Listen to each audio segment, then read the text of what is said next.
जय हिंद साथियों, आपका स्वागत है आपके अपने YouTube channel unique class and UP वाला में। साथियों, आज का हमारा टॉपिक है व्यंजन। आज हम व्यंजन को बहुत ही विस्तृत तरीके से पढ़ेंगे, बहुत ही विस्तृत तरीके से। ऐसा मैं आज पढ़ा दूंगा तो आप कभी जीवन में व्यंजन भूलेंगे नहीं। देखिए, व्यंजन के परिभाषा से लगाइए, व्यंजन के भेद, व्यंजन किस किस आधार पर बांटा गया, सारा आज मैं पढ़ा दूंगा। देखिए, व्यंजन होता है क्या। देखिए, जिन वर्णों को उच्चारण करने के लिए स्वर वर्णों की आवश्यकता होती है, उसे व्यंजन वर्ण कहते हैं। देखिए, जिन व्यंजन वर्णों का उच्चारण करने के लिए स्वर वर्णों की आवश्यकता होती है, उसे व्यंजन वर्ण कहते हैं। देखिए, मैं इसका डिफिनेशन लिख देता हूं। देखिए, व्यंजन व्यंजन देखिए, जिन वर्णों को जिन वर्णों को उच्चारण करने के लिए उच्चारण करने के लिए उच्चारण करने के लिए करने के लिए करने के लिए स्वर वर्णों की आवश्यकता होती है। स्वर वर्णों की आवश्यकता होती है। स्वर वर्णों की आवश्यकता होती है उसे उसे व्यंजन कहते हैं। आवश्यकता होती है, उसे क्या कहते हैं? उसे व्यंजन वर्ण कहते हैं। उसे व्यंजन कहते हैं। उसे व्यंजन कहते हैं। देखिए, बिना स्वर वर्णों की सहायता से व्यंजन वर्णों को नहीं उच्चारण किया जा सकता है। जब तक स्वर का सहयोग नहीं लेगा ये व्यंजन, तब तक उच्चारण ही नहीं होगा। देखिए, व्यंजन को किस किस आधार पर बांटा गया है वो मैं बताता हूँ। देखिए, व्यंजन का वर्गीकरण व्यंजन का वर्गीकरण व्यंजन का व्यंजन का वर्गीकरण व्यंजन का वर्गीकरण देखिए, व्यंजन को किसके आधार पर बांटा गया है वो मैं बताता हूँ। पहले मैं सबका सीरियल वाइज हेडिंग लिखवा देता हूँ, उसके बाद हर टॉपिक को मैं बहुत ही विस्तृत तरीके से बताऊंगा। देखिए, पहला आता है स्पर्श के आधार पर। पहला एक नंबर आता है स्पर्श के आधार पर। स्पर्श के आधार पर व्यंजन वर्ण आधार पर वर्गीकरण किसका भैया? व्यंजन का वर्गीकरण, या उसके आधार पर व्यंजन वर्ण का वर्गीकरण, जिसमें का पहला आता है पहला कौन नंबर में लग देता हूँ क आता है अस्पर्शीय व्यंजन। अस्पर्शीय अस्पर्शीय व्यंजन अस्पर्शीय अस्पर्शीय व्यंजन, या इसे कहते हैं स्पर्शीय व्यंजन को ही कहते हैं वर्गीय व्यंजन। या मैं लिखवा देता हूँ वर्गीय व्यंजन। वर्गीय व्यंजन व्यंजन और दूसरा होता है ख नंबर होता है ऊष्म व्यंजन या संघर्षी व्यंजन। और तीसरा होता है ग नंबर। तीसरा होता है हम लोग का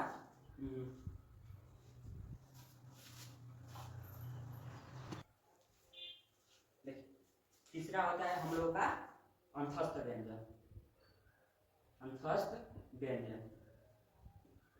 व्यंजन। देखिए, ये हो गया स्पर्श के आधार पर व्यंजन का वर्गीकरण। अब पढ़ेंगे श्वास या वायु की मात्रा के आधार पर व्यंजन का वर्गीकरण। पहला देखिए, ये सब हेडिंग को मैं विस्तृत तरीके से बताऊंगा। अब दूसरा क्या आता है? 2 नंबर श्वास के आधार पर। श्वास के आधार पर श्वास के आधार पर कौन कौन है भैया? पहला कौन नंबर है? अल्पप्राण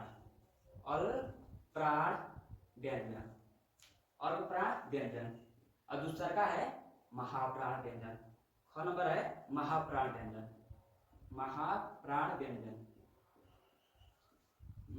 व्यंजन। देखिए, व्यंजन में इतना ही पढ़ाया जाता है, लेकिन मैं इसको छोड़कर और भी अनेक टॉपिक्स में पढ़ाऊंगा। कौन करना भैया? अन्य जैसे यहाँ पर मैं श्वास का आधार पर बता दिया और वहां पर स्पर्श का आधार पर बताया, लेकिन अन्य वर्गीकरण भी इसका है। देखिए, बहुत ही जगहों को बस इतना ही पढ़ाकर छोड़ दिया जाता है, लेकिन मैं और भी व्यंजन है उसको भी मैं बताऊंगा। देखिए, तीसरा का हम बताते हैं अन्य आधार पर वर्गीकरण। अन्य आधार पर वर्गीकरण भैया कौन कौन है देखिए, जिसमें का कौन नंबर आता है द्विगुण, द्विगुण या उक्षिप्त व्यंजन, द्विगुण या उक्षिप्त व्यंजन, उक्षिप्त व्यंजन। और आता है ख नंबर आगत व्यंजन, आगत व्यंजन। और तीसरा है ग नंबर द्वितीय, द्वितीय व्यंजन, द्वितीय व्यंजन। और है भैया चौथा घ संयुक्त व्यंजन, संयुक्त व्यंजन, संयुक्त व्यंजन। देखिए ये अन्य आधार पर वर्गीकरण हो गया, द्वितीय व्यंजन, आगत व्यंजन, द्वितीय व्यंजन, संयुक्त व्यंजन। देखिए ये नया मैं मतलब ये बहुत लोग नहीं बताते हैं, लेकिन मैं बता रहा हूँ। अब देखिए हर टॉपिक का मैं डिफिनेशन के साथ साथ मैं उसका एग्जांपल भी बताता चलता हूँ। देखिए मैं ये मिटा देता हूँ, इसका तो जिक्र मैं इन सब व्यंजनों का मतलब पिछले वाले वीडियो में किया था, लेकिन आप अगर पिछले वाले वीडियो नहीं देखे हैं तो इस वीडियो में ही मैं बहुत ही विशेष तरीके से बता दूंगा। देखिए पहला हम पढ़े थे स्पर्श, स्पर्श के आधार पर, पहला हम पढ़े थे स्पर्श के आधार पर, बताया था अभी स्पर्श के आधार पर, स्पर्श के आधार पर व्यंजन का वर्गीकरण। देखिए जिसमें का मैं अभी लिखवाया था, पहला है क नंबर स्पर्श व्यंजन, स्पर्श व्यंजन या का वर्गीय व्यंजन, वर्गीय व्यंजन, वर्गीय व्यंजन। देखिए ये व्यंजन किसे कहते हैं, देखिए जब इसका हम स्पर्श व्यंजन को उच्चारण करते हैं तो हमारे मुख के किसी ना किसी भाग से स्पर्श होता है, इसलिए इसे स्पर्श व्यंजन कहते हैं। देखिए मैं इसका डिफिनेशन लिखवा देता हूँ, जिन जिन जिन वर्णों, जिन जिन व्यंजन वर्णों, जिन व्यंजन वर्णों का उच्चारण, वर्णों का उच्चारण करते समय, उच्चारण करते समय, करते समय मुख के किसी ना किसी भाग से स्पर्श होता है, मुख के किसी ना किसी भाग से, मुख के किसी न किसी भाग से स्पर्श होता है, किसी न किसी भाग से स्पर्श होता है, स्पर्श होता है, स्पर्श होता है, उसे क्या कहते हैं, उसे स्पर्श व्यंजन कहते हैं। जब इसका उच्चारण करेंगे ना तो मुंह के किसी न किसी भाग से स्पर्श होगा, उसे कहते हैं स्पर्श व्यंजन, उसे स्पर्श व्यंजन कहते हैं, स्पर्श व्यंजन, स्पर्श व्यंजन कहते हैं, व्यंजन कहते हैं। देखिए ये कौन कौन है, मैं इसका उदाहरण लिखवाता हूँ, उदाहरण जैसे हम पिछले वीडियो में पढ़ा था ना, तो 25 वर्गीय व्यंजन होता है, तो कौन कौन होता है, जिसमें का पहले पढ़े थे क वर्ग, इसके अंतर्गत 5 व्यंजन वर्ण आता था, कौन कौन भैया, क ख ग घ अंग, ये क वर्ग के अंतर्गत आता है। अब च वर्ग के अंतर्गत देखते हैं, च वर्ग के अंतर्गत आता था च छ ज झ इया, ई आता था च वर्ग के अंतर्गत। अब आता था ट वर्ग, ट वर्ग के अंतर्गत कौन कौन आता था, ट ठ ड ढ अ, ई आता था ट वर्ग के अंतर्गत। अब आता था त वर्ग, ट वर्ग के अंतर्गत कौन कौन आता था भैया, वो आता था त थ द ध और न, ई आता था त वर्ग के अंतर्गत। अब प वर्ग के अंतर्गत कौन कौन आता था, देखिए प वर्ग के अंतर्गत, प वर्ग के अंतर्गत था प फ ब भ म, ई आता था प वर्ग के अंतर्गत। देखिए ई क वर्ग मुंह के किस भाग से स्पर्श होता है, देखिए ऐसे तो बोल देंगे क वर्ग कंठ से स्पर्श होता है, च वर्ग मूर्धा से स्पर्श होता है, ट वर्ग दंत से स्पर्श होता है, लेकिन ऐसे याद करेंगे ना तो हम भूल जाएंगे। इसके लिए मैं एक ट्रिक बताता हूँ। ट्रिक क्या है भैया, देखिए ट्रिक है हम लोग का, भैया ट्रिक क्या है पहचाने का, हम बस याद करेंगे। देखिए हम बाइक का बहुत ही शौकीन होते हैं, देखिए हमारा ट्रिक है KTM 2, KTM 2 यानी DO। देखिए ये ट्रिक याद रखेंगे ना तो आप पहचान लेंगे तो कौन सा वर्ग किस मुंह के किस भाग से स्पर्श होता है। के से होता है भैया, देखिए के से होता है कंठ, कंठ कंठ कंठ, और टी से होता है तालु, टी से होता है तालु, तालु। भैया एम से होता है मूर्धा, मूर्धा, मूर्धा। भैया डी से होता है दंतोष्ट यानी दांत से, डी से होता है दंतोष्ट, दंतोष्ट, दंतोष्ट। और भैया ओ से होता है ओष्ठ, ओष्ठ यानी हम इसे लिख देंगे ओष्ठ, ओष्ठ। देखिए भैया ये ट्रिक याद रखेंगे ना तो आसानी से पहचान जाएंगे तो कौन सा व्यंजन वर्ण किस मुंह के किस हिस्से से स्पर्श होता है। देखिए ये तो हो गया हमारा स्पर्श व्यंजन। अब हम पढ़ाते हैं ऊष्म व्यंजन या संघर्षी व्यंजन। इसका मैं क्या देता हूँ, देखिए अब पढ़ेंगे स्पर्श व्यंजन, ऊष्म व्यंजन या संघर्षी व्यंजन। देखिए मैं पिछले वर्ण विचार जो पढ़ा रहा था उसमें भी इसका जिक्र किया था, आप वो भी वीडियो नहीं देखे हैं तो वो भी वीडियो देख लीजिएगा। देखिए अब आ जाता है ख नंबर का ऊष्म व्यंजन या संघर्षी व्यंजन, ऊष्म व्यंजन या संघर्षी व्यंजन। भैया इसे क्या कहते हैं, ऊष्म व्यंजन या संघर्षी व्यंजन। देखिए संघर्षी व्यंजन कोई भी व्यंजन वर्ण ना उसका उपनाम भी जानना जरूरी है क्योंकि उपनाम से भी पूछ सकता है व्यंजन। अब इसे ऊष्म व्यंजन किसे कहते हैं, देखिए ऊष्म व्यंजन जिन व्यंजन वर्णों को उच्चारण करने में अत्यधिक श्वास या अत्यधिक ऊष्मा की आवश्यकता होती है उसे ही ऊष्म व्यंजन कहते हैं। देखिए मैं डिफिनेशन लिखता हूँ, जिन व्यंजन वर्णों का, जिन व्यंजन वर्णों का उच्चारण, व्यंजन वर्णों का उच्चारण, उच्चारण अत्यधिक वायु या अत्यधिक हवा, अत्यधिक, अत्यधिक वायु या अत्यधिक ऊष्मा की आवश्यकता होती है, या ऊष्मा की आवश्यकता होती है, ऊष्मा की आवश्यकता होती है, आवश्यकता होती है उसे क्या कहते हैं, उसे ऊष्म व्यंजन कहते हैं। वो कौन कौन है भैया, देखिए ऊष्म व्यंजन, देखिए ये है ऊष्मा यानी हम जब कहते हैं तालाबी स, मूर्धानी स, डांडी स, इन चार व्यंजन वर्णों को उच्चारण करते हैं तो अत्यधिक वायु की आवश्यकता होती है या अत्यधिक ऊष्मा की आवश्यकता होती है। देखिए उदाहरण एग्जांपल मैं लिखवा देता हूँ, तालाबी स, मूर्धानी स, डांडी स, ह। ये देखिए ये चार व्यंजन वर्ण है ऊष्म व्यंजन के अंतर्गत आता है। अब हम पढ़ेंगे गौ नंबर अंतस्थ व्यंजन, अंतस्थ व्यंजन, अंतस्थ व्यंजन। देखिए अंतस्थ व्यंजन किसे कहते हैं, जिन व्यंजन वर्णों को उच्चारण करते हैं ना तो जिसमें वायु का मतलब अवरोध कम होता है।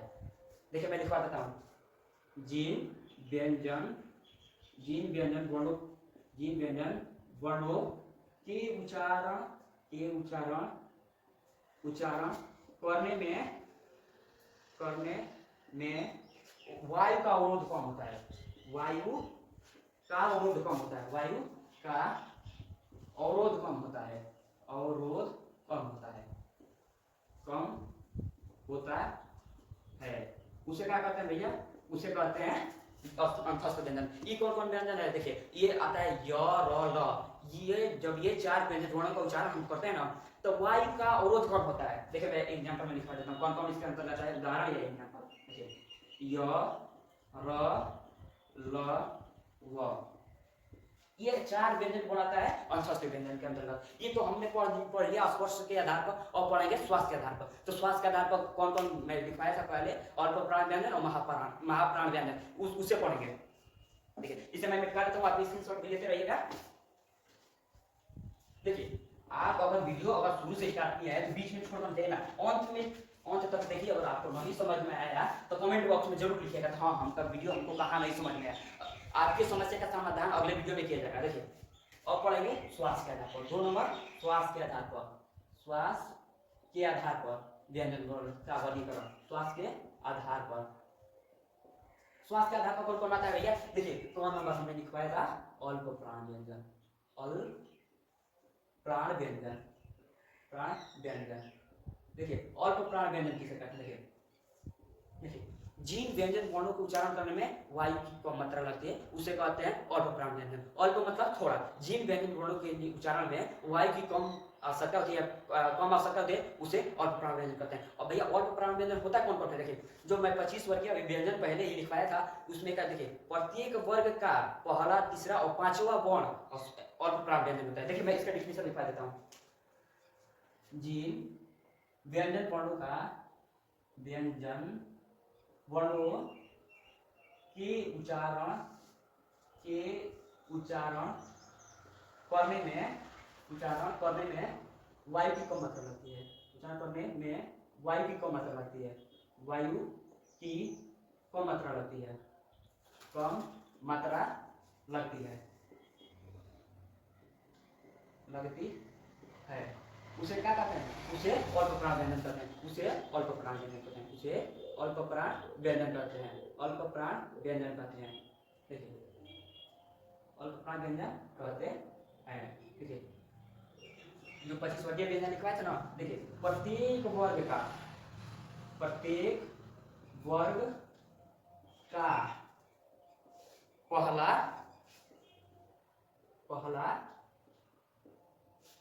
तीसरा और पांचवा वर्ण व्यंजन वर्ण होता है। पांचवा वर्ण व्यंजन वर्ण होता है। अल्पप्राण व्यंजन होता है। सॉरी, अल्पप्राण व्यंजन होता है। अल्पप्राण व्यंजन होता है। देखिए भैया ये कौन कौन होता है, मैं उदाहरण लिखता हूँ। उदाहरण देखिए अभी जो लिखवाया था ना, क वर्ग के अंतर्गत कौन कौन आता है? क वर्ग। देखिए इसका हमें पढ़ना, ये वर्ग होता है पहला तीसरा पांचवा। तो देखिए ना क वर्ग में पहला वर्ग होता है क, दूसरा वर्ग होता है ख, लेकिन ख हमारा अल्पप्राण व्यंजन नहीं है। मैं पहले लिखवा दिया हूँ तीसरा। क के बाद आता है, ख के बाद आता है ग के बाद आता है घ, लेकिन ग हमारा चौथा वर्ण है, इसलिए मैं ग को नहीं लिखूंगा, पांचवा लिखूंगा कौन? अंग। देखिए और उसके बाद देखिए मैं इसको पूरा लिखवा देता हूँ, उसके बाद मैं मिटा दूंगा। देखिए ऐसे आप लोग थोड़ा घबरा जाएंगे। देखिए पहले मैं 25 वर्गीय व्यंजन लिख देता हूँ। क ख ग घ अंग।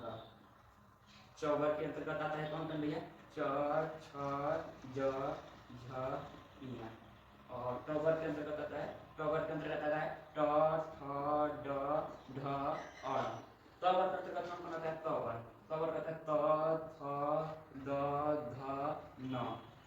और पवर्ग के अंतर्गत आता है पवर्ग, प फ ब भ म। देखिए मैं पहले लिखवा दिया हूँ, ये होता है पहला तीसरा और पांचवा वर्ण अल्पप्राण व्यंजन। तो हमारा अल्पप्राण व्यंजन का उदाहरण चाहिए ना, तो देखिए पहला है तो सब प्रत्येक वर्ग का पहला होता है अल्पप्राण व्यंजन, लेकिन दूसरा नहीं होता है, इसलिए मैं दूसरे को मिटा देता हूँ। ये समझने के लिए पूरा मैं 25 वर्गीय व्यंजन लिखा था आपके लिए। और तीसरा है अल्पप्राण व्यंजन, इसलिए मैं तीसरा को छोड़कर चौथा को मिटा देता हूँ, क्योंकि चौथा हमारा अल्पप्राण व्यंजन नहीं है। देखिए हो गया ना, ये है अल्पप्राण व्यंजन। पहला तीसरा और पांचवा वर्ण प्रत्येक वर्ग का हमारा अल्पप्राण व्यंजन है। देखिए ये आप स्क्रीनशॉट लेते रहिएगा, मैं पढ़ाता हूँ। अब दो नंबर महाप्राण व्यंजन। महाप्राण व्यंजन कौन कौन होता है?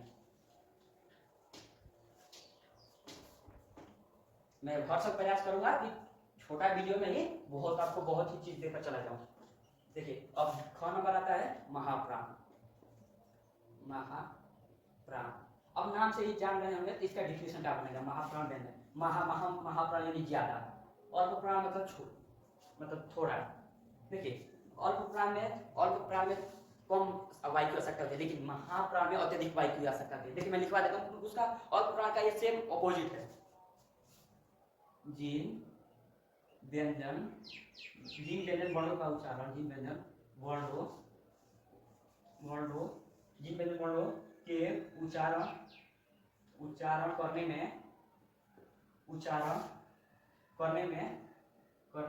में अधिक वायु की आवश्यकता होती है। अधिक वायु की आवश्यकता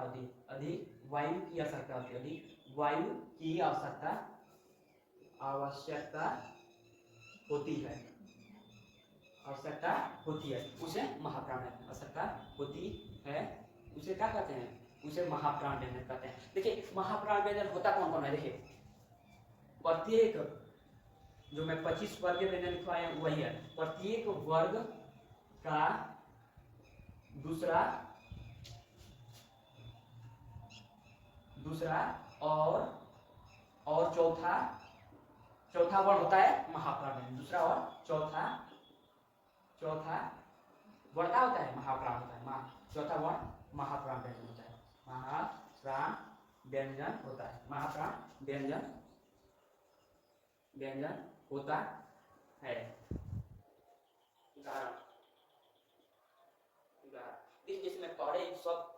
ये व्यंजन को लिख दिया, तो उसी प्रकार से मैं भी लिख दे रहा हूँ।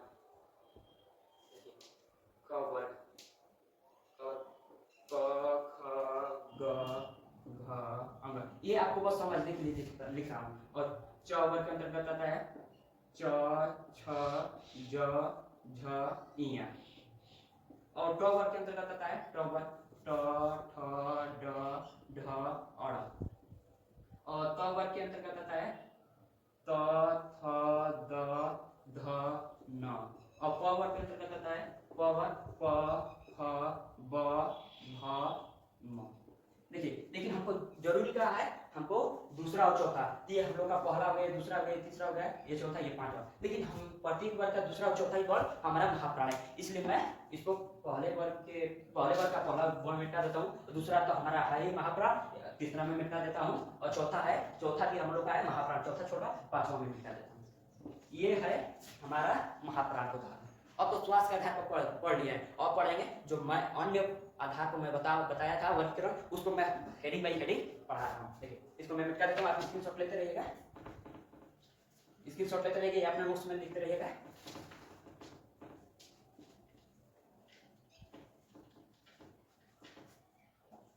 अन्य आधार पर वर्गीकरण जो मैं बताया था, मैंने 3 नंबर में अन्य आधार पर वर्गीकरण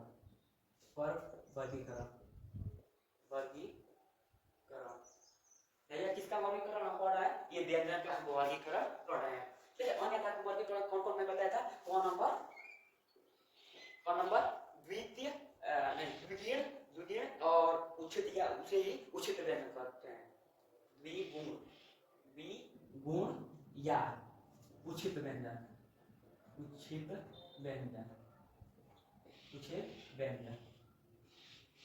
ये द्विगुण का ही उपनाम है। देखिए उपनाम भी जानते रहिएगा, मैं शुरू से ही कहता आ रहा हूँ, उपनाम भी जानना बहुत जरूरी है। द्विगुण व्यंजन किसे कहते हैं, देखिए वे व्यंजन वर्ण जो 2 गुणों से मिलकर बना होता है, वह 2 गुण व्यंजन। डिफिनेशन बहुत ही आसान है, बस आप हेडिंग देखते रहिए, हेडिंग में ही सब हेडिंग में ही आंसर छुपा रहता है, डिफिनेशन छुपा रहता है। मैं लिखवा देता हूँ, जो व्यंजन वर्ण, इसमें जो व्यंजन वर्ण 2 गुणों से मिलकर बना रहता है उसे द्विगुण व्यंजन कहते हैं। जो व्यंजन वर्ण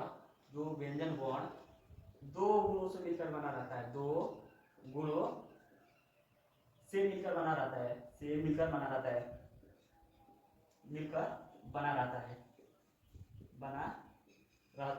उसे क्या कहते हैं, उसे द्विगुण व्यंजन या उचित व्यंजन कहते हैं, उसे द्विगुण व्यंजन कहते हैं, द्विगुण व्यंजन कहते हैं। देखिए भैया ये कौन कौन होता है, देखिए द्विगुण व्यंजन, देखिए उदाहरण ये होता है ड ढ, ये 2 होता है, इसको ये ड ढ, इसको थोड़ा लंबा सांस में बोलना पड़ता है, ड ढ। देखिए ये हिंदी में केवल 2 ही उचित व्यंजन है, केवल 2 ही उचित व्यंजन या द्विगुण व्यंजन है। ये तो आप जानते हैं भाई, जो 2 गुणों से मिलकर बना रहता है उसे द्विगुण व्यंजन कहते हैं। और वो कौन कौन होता है, ड और ढ। और पढ़ेंगे आगत व्यंजन, आप स्क्रीनशॉट लेते रहिएगा या फिर नोट्स में लिखते रहिएगा। और पढ़ेंगे आगत व्यंजन, नंबर आगत व्यंजन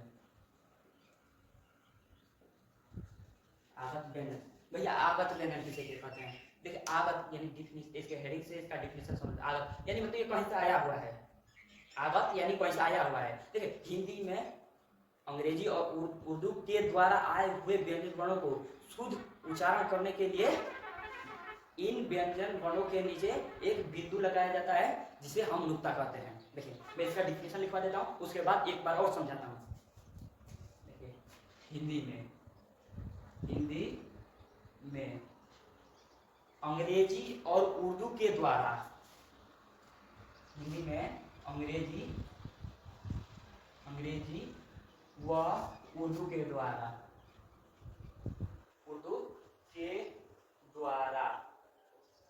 आए हुए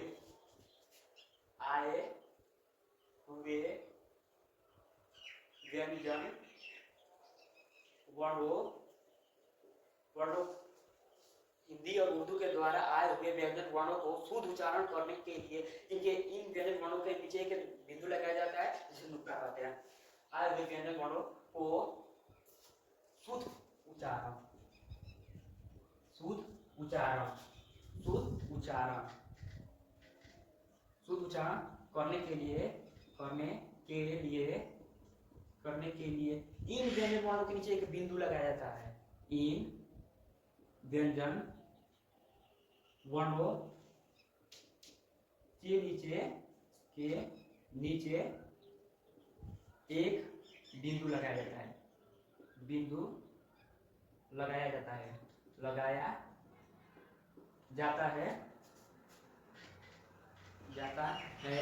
जिसे क्या कहते हैं? जिसे नुक्ता कहते हैं। देखिए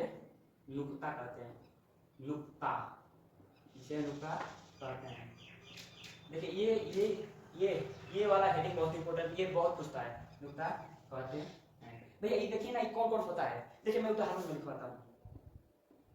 उदाहरण ये उदाहरण कौन कौन होता है? क ख ग ज फ।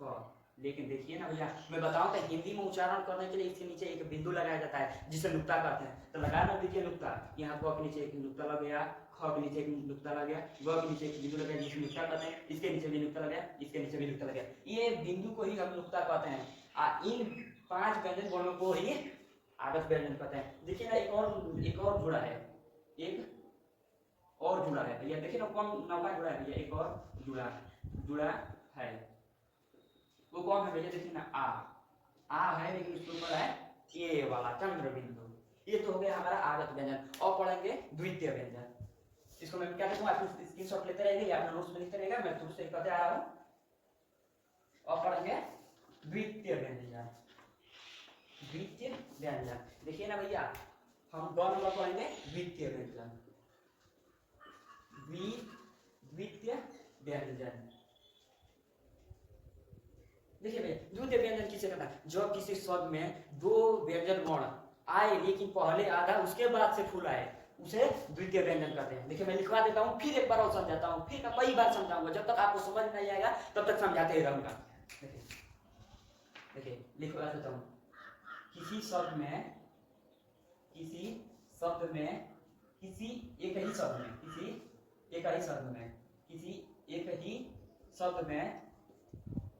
शब्द में दो व्यंजन वर्ण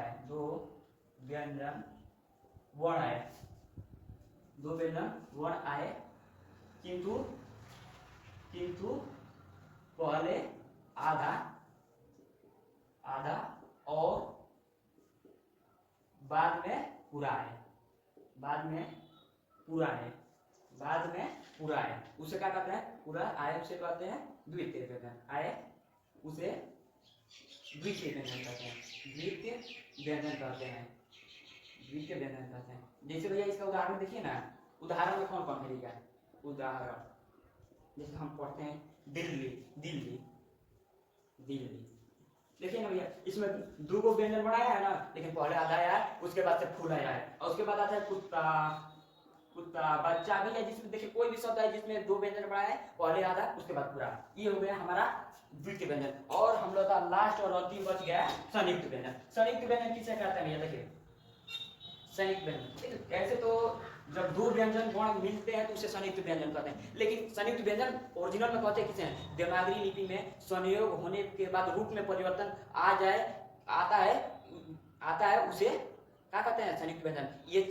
इसमें 4 व्यंजन वर्ण को लिया जाता है। कौन भैया? तलाबी, कछ, तरह, ज्ञा और स्रव। देखिए मैं हेडिंग लिखवा देता हूँ, उसके बाद समझाता, फिर डिफिनेशन लिखवा दूंगा। और घर में आता है संयुक्त व्यंजन।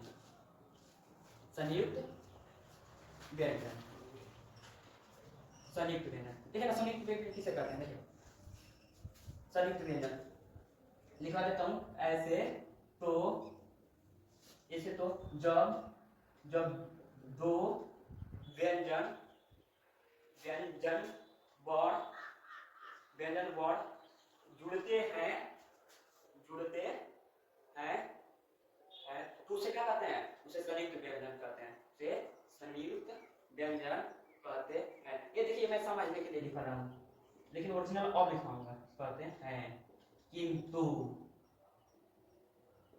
किंतु, किंतु देवनागरी लिपि, देवनागरी। भैया आप कहेंगे कि होता क्या है देवनागरी? ठीक है, मैं किसी दिन और लिपि के बारे में मैं पूरा एक वीडियो बना दूंगा, आप देख लीजिएगा। देवनागरी लिपि, लिपि के बारे में। देवनागरी लिपि, देवनागरी लिपि के, देवनागरी लिपि में संयोग, संयोग के बाद रूप परिवर्तन, रूप परिवर्तन, रूप परिवर्तन हो जाए, जाए इसमें हो जाए, उसे कहते हैं संयुक्त व्यंजन। इसमें 4 व्यंजन वर्ण को लिया जाता है। इसमें 4 व्यंजन वर्ण को लिया जाता है, देखिए ना भैया कौन कौन है, मैं उदाहरण लिखवा देता हूँ। उदाहरण वो है भैया कछ, मित्र और ज्ञा और श्रा। देखिए हमारा जो व्यंजन है इसे मैं बहुत ही डीपली पढ़ाती हूँ। अगर आपको समझ में कहीं भी नहीं आया है तो नीचे कमेंट बॉक्स में लिखिए आपको कहाँ समझ में नहीं आया है, प्रत्येक कमेंट का रिप्लाई मिलेगा। देखिए मैं आपको एक बार और फिर तहे दिल से धन्यवाद देता हूँ कि आपने पिछले वाले वीडियो में आप सबने बहुत ही अच्छा योगदान या अच्छा ही सपोर्ट किया। मैं आशा करता हूँ इस वीडियो में उससे भी अच्छा सपोर्ट करेंगे। चलते हैं, मिलते हैं अगले वीडियो में, उसके जय हिंद।